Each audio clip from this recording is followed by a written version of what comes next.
And we're back here in our last quarterfinal of the day. We could go to a game 3. We might not. I would probably put my money on not. But we'll have to see if the Turkish Paragoners can come back in game number 2 of this best of 3 set. Gems, Wraith, Shimby, banned out. That's going to leave up Gideon and Grux. Yeah, it is going to be Gideon up. I mean, Reborn left it up the previous game. I do like that the Turkish Paragoners decided to ban it because it was so strong against them. But Reborn decided, because Shibi's going, we might as well take this Gideon. Yeah, why not? I mean, if Turkish Paragoners are going to leave it up for them, may as well take it. That's kind of how the drafts have been going. If the second ban isn't Gideon, pick. So Reborn will get that one, and that's going to leave it up to the Turkish Paragoners to see what they want to get. They'll get the Rampage like they had in the last game, which didn't really work out too well for them anyway. And they'll have another pick here. So going back to the last match, other than everything, what do the Turkish Paragoners need to do this time around to fix the game a little bit? I don't know. The issue they had was with their own mechanics, let alone sort of the decision making in the rotation. We saw too many missed rocks, too many missed skill shots coming out that would have secured kills had they been hitting them, and that is kind of the main flaw. I mean, before we even start focusing on their map rotations and their overall macro play, they need to focus on the micros or their skill shots mechanics before we see any sort of real chance of them clawing this back. They can't afford to miss any hits against Reborn, otherwise they'll get heavily punished. And we saw that in the first game. They got punished incredibly hard, and they weren't able to really do anything about it. Yeah, it does feel like Reborn are just punishing Turkish Paragoners for not really having those basics sorted out. And it's even more difficult to have those basics sorted when you're on some very high ping, which does make things quite difficult. One of the reasons why we don't see Paragon teams kind of shifting over servers all the time. So we'll have the return of the Fae for Turkish Paragoners, and we'll also have the Sun Wukong, or just Wukong as he's normally known as, for Turkish Paragoners here. So interesting heroes, again, but will it work against Reborn, who this time have a Gideon and a Grux on their side? It's gonna be tough. I feel like the Turkish Paragoners has gone again for this scaling composition with Sparrow and Wukong in a meta where sort of mid to late game scaling heroes never reach that point. They aren't able to get the power they need to output the damage. Wukong as well does need to hit level 5 to get his ultimate before he becomes somewhat useful. He then needs a lot of power behind that to do well, and they haven't really got a setup to allow him to get to that point. I mean, they lack quite a bit of wave clear, apart from Faye. They're going to probably get pressured quite a bit in the early game as well, which is what we saw Reborn do in the first game. And if you look at Reborn's composition, you have Grux and Gideon and Nabash, who are incredibly strong early game heroes as well. Hey, Gems, you want to start this game? Yeah. All right, let's start it up in 3, 2, 1, go. Hello there, ladies and gentlemen. This is the game number 2 of the 4th quarterfinal of the day. PCL 11, the winner goes on to the semifinals, which will be held tomorrow. We'll go through and introduce our teams once again. We're going to have Trafalgar playing the Rampage for the Turkish Paragoners. We've got Frameshifter playing the Fae. Victory Jush will be again playing the Sparrow here. We've got Kosovali this time on the Richter, and finally Onyunku Harif will be playing a Wukong. And on the side of Reborn, we have Master Splinter on the Narbash, Reflect on the Aurora, Illicit on the Drongo, Gideon being played by Involve, and Jay Leo on that Grux. We are seeing a Richter mid. Yeah, I don't know what that is. I would just like to point this out, that Richter is in mid lane. It does look like there is a disconnect on the side of the Turkish guys. That is a real shame, to be honest. It's going to really put behind this Fae if Chip does manage to reconnect. And the Fae really doesn't need to be put behind anyway. Like, it was already difficult enough in the last game. Yeah, that is true. But, you know, it's still not the happiest scene to be seeing. I mean, you always have to feel for the guys when you have a disconnect, and there isn't much that can happen. There isn't much that you can do about it either. Kosovali, he's getting pressured underneath his tier 1 tower. He most likely wasn't supposed to go mid with the Richter, but the Turkish Paragoners are kind of having to adapt their composition to the disconnect. So Involve is going to have an even easier mid lane than he normally would, and this is going to make things really difficult for iVictory as well, although he will get a couple more levels as a result of this. He will, and also Frameshifter is back, so all's good. Hopefully he doesn't end up getting way too punished for falling behind, but knowing Involve's going to really be looking for as much as he can to try and punish this 2-level deficit already that's been built. Yeah, Involve already putting the hurt on the Frameshifter, misses the Comet, so that's going to allow the Fae to stay alive, but Involve at level 3 is putting this Fae even more down into the dumpster, and that's definitely not going to help her too much at all. Yeah, being disconnected is always rough. Being disconnected against Reborn, however, is practically game losing. It's practically a death sentence. Yeah, so it's going to be rough for them this game. I guess what they're going to have to try and do is figure out where they've gone wrong, what they can improve on for when they come back again, and see where they can watch their replays, see their own sort of mistakes they've been making, and try and work on those. Well, you know, even if the Turkish Paragoners weren't to come out on top of this game, at least they did make it into the quarterfinals. That's a pretty big leap for them. Trafalgar will be nearly taken down by J-Leo, but he actually wants to go and kill off the Fae, who was already taken down low by Involve, and she doesn't really seem too happy about it either. So, although the Turkish Paragoners, most people would not expect them to win this game at all. Oh man, closer against Involve. You know, at least it is a step to make it into the quarterfinals of a PCL on a server where they're probably not really expected to do well either. Yeah, I agree completely, and it does look like we can already see Reborn trying to push down this tier 1 as soon as possible. We already have a 6k gold lead 3 minutes into the game. It's looking to be like a repeat of the previous game that we saw, and I don't know, it's going to be rough here for the Turkish guys to really gain anything out of this match. Well, I hope they can at least take the experience of playing against one of the top teams in the Paragon scene and just kind of to go with that. That is assuming that they don't end up winning this game, which they may. I mean, there's always that chance for them. Reborn may decide to all disconnect at the same time, or something else probably more believable may happen. Nadosic will take the first tower off the map. Frameshifter has made his way over here. Just level 3, trying to go on to Narbash and Drongo. They'll take the gold buff for their troubles, and maybe even look to get the Wukong, who will just use the Staff of Legend to push him away. Meanwhile, Reflect going up against Kosovali, taking him quite low before just having to back up because of the tower. But look at this, Involve wants to come up around the backside, and I'm not sure if the Turkish Paragoners know about it. Reflect is going to go on in with the cryo. There's a black hole on top of it. Involve is underneath the tower during this, but most of the damage has already been soaked up anyway. Sparrow's starting to take the big damage from the meteors as well. But there isn't a rotation to stop Involve here. He's just going to sit here, maybe even proxy the wave as Reflect pushes it up to allow Involve to get back to safety.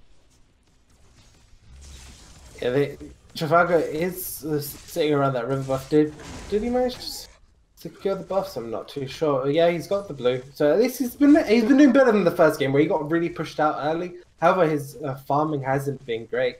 Still is only level 3 at 5.5 minutes. Ideally, you want to be around level 4. Going on to level 5, as we can already see J-Leo's at 5. And he's also got the Shadow Plane buff inside the enemy jungle. May even be looking to get some aggression onto the green buff as well. He's gone for an early Mother Tree. Might try to get these 2 heroes off of his own tower. He does have a level 5 like we were talking about, so he could see the first Warlords challenge of the game. He gets some huge damage onto the Wukong, and he knocks up the Rampage, making him drop that rock that he was holding. Reflect will miss with the Hoarfrost, but J-Leo wants to keep on going to the Rampage. We'll see if they can pick him up. Need the smash and grab, and he gets it around the geometry. Hoarfrost is going to keep him on in. That's going to be 2 kills picked up by Reborn. And Nadosic and Master Splinter are still knocking on the door of that tier 2. Nadosic put underneath the tier 2 tower. Master Splinter has to soak up some damage, but can Nadosic get away? The Wukong is making his way over. He's going to fall with the last hit of the Staff of Legend. Now they want to look for Master Splinter, but meanwhile, Involve is pushing it on the mid lane. And I don't even know if they're going to be able to pick up the Narbash kill. They don't really have much. I mean, this is the issue of picking Wukong. He doesn't have anything to really secure the kill. He needs the rest of the team there to back him up. We already saw the Richter back out and the Faye back out as well. Both pretty, I mean, Faye pretty low on mana, doesn't really have much overall, has been falling behind as well the entirety of the game. It's about an 11k gold difference already. Fangtooth hasn't been taken. If Fangtooth also gets taken, that's going to send Reborn even further ahead. And then we get to the same question of game number 1. Do they even need to take Fangtooth? Right now the advantage is so high for Reborn that they really don't even need to take too many things off the map in terms of objectives. They just need to get the bare minimum of towers, and then they can probably go to end the game. They're just getting so far ahead. The DC doesn't help Turkish Paragoners at all, but they're just getting so far ahead of their enemies right now, and their rotations again are just way too good and too hot to handle right now. That's how I would explain, that's how I would describe Vecron. Like, he's just too hot to handle all the time. Yeah, we see here the Richter just overstaying his welcome under that tier 1, now it's about to fall. Ends up getting punished for sticking around and losing his tower, and again, we're seeing a death here actually on the side of Reborn. Yeah, Involve tried to take on 3 and didn't win. I mean, is this a comeback potential? It is a nice kill for the Turkish Paragoners to get. Is it a comeback? I think we need a lot more than just that to come back against Reborn. I mean, what can you say? Master Splinter goes in, solos the Rampage, and then J-Leo comes in to finish the kill. I mean, it's just so difficult to play against Reborn when you have this much of a deficit. Yeah, so we're seeing the Wukong here getting caught by the Hoarfrost, probably going to get taken right out. Even with that mobility that Wukong has, isn't able to get away. And there's just another kill on the board here going to Reborn. 9 minutes of the game. It's a fair, substantial lead. Just not going to get any smaller, I don't think, anytime soon. And this is the Fangtooth that we've been talking about, an extra 5k across the board. Yep, and not only do they know they are secure in this, they'll also use the Flame of Zekin right away, because they know that there isn't a whole lot that the Turkish Paragoners are going to do to try to combat this. So J-Leo walks on in, uses the Flame of Zekin, and says, alright guys, we'll just go ham and kill off our first Fangtooth of the game. Reflect now ready to get a gank on the Frame Shifter, who's not really been having the best series at all, but at least has made it into the game, which is nice for him. Couple rocks dropped on his head as well as the ice at his feet. Easily secure the kill for Reborn. And with the Fangtooth on their side, I don't really know how long these towers are going to be able to stand the onslaught of Reborn. Prime is also up. Because of the advantage they have, I wouldn't be surprised if they just go for it a lot earlier than we saw in the last game. Just try and clean up as quickly as possible. But, you know, get rid of the tier 2 first. Start removing the jump pads and slow down the rotations even more here. Yeah, absolutely. They try to put some damage on the Reflect, but here comes the Cryo with the Black Hole on top of it. Reborn showing exactly why they are one of the most feared teams in NA. Master Splinter ready to go. Reflect will get caught out underneath the tower. He'll be able to jump and backflip out of it. Frame Shifter getting missed by a rock. The Pumpkin is also going to miss from Nadosic. And actually, Nadosic doesn't throw pumpkins, but I'm sure he could if he wanted to. He could probably find a way to do that. Master Splinter the one missing with the pumpkin. Nadosic, meanwhile, still going on the right lane. It's been a lot of hours, boys. It's about 6.5 hours that the stream has been live. We've casted nearly all of the quarterfinals for you guys. Still trying to finish this one up here. Reborn looking excellent in game number 2. Already have the 1-game lead over Turkish Paragoners. Thank you guys for hanging out the entire time, because Gems, he's getting hungry, and I'm hoping that these Reborn kills are able to, you know, satisfy his appetite for blood. But I think we're gonna need a little bit more. So maybe we'll see Reborn, you know, put the pedal to the metal in the next couple minutes. Yeah, they involves such a lead. One ability, half health onto Flame Shifter. He's still Goodbye. going for this 3v1 that we saw him go for before. He managed to actually get a kill this time, not dying, and he's going to be happy about himself for that one. Yeah, absolutely. Involve is pretty happy with himself with this entire game. Many would call him the GOAT. I don't think he looks like a GOAT. I think he's very attractive. But, you know, I would call him an excellent Paragon player for sure. And he might be able to catch out the Wukong in just a little bit here as well. The pumpkin hits this time from Master Splinter. And Nadosic does not miss too many shots at all. Throws in the rad rounds. Easily gets the kill. And Involve is just going to back it on up. Or get attacked by some minions. It's looking like a fairly straightforward game here for Reborn. Straight off the bat, as we've been saying, the gold lead is 32,000, 12 minutes into the game, which is near impossible to come back here. It's just a matter of how Reborn want to choose to finish this match at this point. Yeah, it's also how they choose to end it as well. Do they decide to go for OP? Can they take another Fangtooth? Jay Leo is kind of doing it on his own right now. He's picked up a heavy hitter as Greg's going for more of that carry build. No Death Crawler, but I'm sure if this game went on much longer, he probably would pick it up just for fun. I think Jay Leo is just having a little bit of fun with this build. Well, considering he's put 13 points into agility, and he has a Tyrant in about 3 more points when he gets to 16, I suspect we'll see that Death Crawler come out and he'll sell that heavy hitter. Oh, Kosovali getting blocked in by Reflect here with the Glacial Charge. The pool is going to get him a little bit back, but it doesn't really matter. Involve is still going for kills, and the Richter has already been taken out of the fight. 2 tier 2 towers are down, allowing Reborn to make a play for 2 of these inhibs. The Rampage taken within inches of his life there, and Reflect is just going to go for a cryo. They'll go on into this one. Involve probably has enough damage to help take him down, but Reflect hardly even needs the help. They're continuing to drop rocks. Rampage, usually the one throwing the rocks, but Involve just going to show that his are a little bit better. Meanwhile, the rest of the team, they're still going for the OP buff right now, and they have very nearly taken it down. Did get it there. So with the inhib down to about half health, I think that Nadosic could probably just walk on in, use the rad rounds, and get it all by his lonesome. They're going to send Reflect back to take care of the pushing Wukong, though. So they'll get one in hit. Yeah, that is something they do actually have to deal with, because even with their arrogant sort of pushing forward, they have to respect that Wukong could take that in hit. I mean, that was a Fae that used to have health, and now that is a Fae that is nearly dead just from one ability from Involve. That's why they call him the GOAT. Nadosic comes on and easily gets a kill onto the Richter, who tries to prolong his life with the Skewer. Didn't really help him out too much anyway. And Reflector just going to have a little bit of fun inside the enemy base. One rock will take down the Fae once again, who is already pretty low. Vile Stepper coming out from Wukong. I was like, why is he invisible? As soon as Aurora came in, he walked through the fog wall to stay in fist and then walked back through and just recall.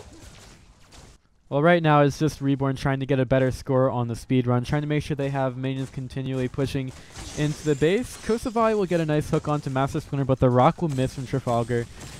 And they don't really need too many members here, just 3 from Reborn ready to try to end the game. But I don't think the Turkish Paragoners are going to go down so easy. They still want to try. Kosovali coming on in. We've got the core down to 60%. Jaylee is going to come in with the Warlord's Challenge, and he's going to absolutely demolish his enemy. Trafalgar probably isn't going to stand for too much longer. He's going to get the kill there. We finally see that Death Crawler on Jay Leo, and Reborn making short work of the Turkish Paragoners. Jay Leo will eventually fall underneath the core. They're going to drop down the Uncontained Growth, but it doesn't really matter. Team Reborn taking our final spot in the semifinals of PCL 11. That's going to round out our field at Guile Esports Arctic Wolves. We've got Reborn now joining them, and we also have Asura Rage in there as well. Gems, that was quite a match to watch. Reborn had, I think, we're just having fun with it. They decided, you know, we have a fairly strong lead. Let's just go for stuff we wouldn't normally do. Much riskier plays than You can see them. I think they're at least enjoying themselves. So hopefully, Paragoners, come back again. They did pretty well. Got to the quarterfinals, despite potentially having ping issues and other uh, problems. They did incredibly well to get as far as they did in the tournament, and thanks for them for showing up. And I know it must have been rough against Reborn, but hopefully they enjoyed and got to learn a lot from it as well. Yeah, it definitely was difficult against Reborn, but they showed that they were up to the challenge and didn't want to give up until the very end, so definitely well played to them. And well played to all of our teams today in PCL 11. We had a lot of teams leave us, but we do have 4 to play tomorrow. The semifinals will be on this same stream at 1 p.m. Eastern Time. Remember, Daylight Savings Time does end tomorrow or tonight or whatever you want to think. So that means that the stream will be 1 hour later, so you don't really have too much of a problem in, maybe missing it. We'll actually be on 1 hour later compared to how we usually are, but it is 1 p.m. still Eastern Time, which will be Eastern Standard. So with that out of the way, I want to thank you guys all for watching. I also want to talk about Shane Lynch, who unfortunately, well, fortunately for him, has been hired on as one of the newest community coordinators for Epic Games. So I hope you guys will join Gems and I in wishing him as much luck at his new employment. And I hope that he can help to make Paragon a great place, as we're all trying to do. And we wish him luck and so many good wishes. Thanks for the help with the PCL. He's been with the competitive scene since the beginning, Shane Lynch has. And we're excited to see what he gets up to in the future. In any case, thank you all for watching PCL 11. We will be back at 1 p.m. Eastern with the conclusion of this weekend's tournament. Good luck to all of our teams. Thanks for everybody for playing. Thank you to Gems for joining me. And thanks to you guys for watching. You guys have been awesome. Thank you so much. And we'll be back tomorrow. Cheers.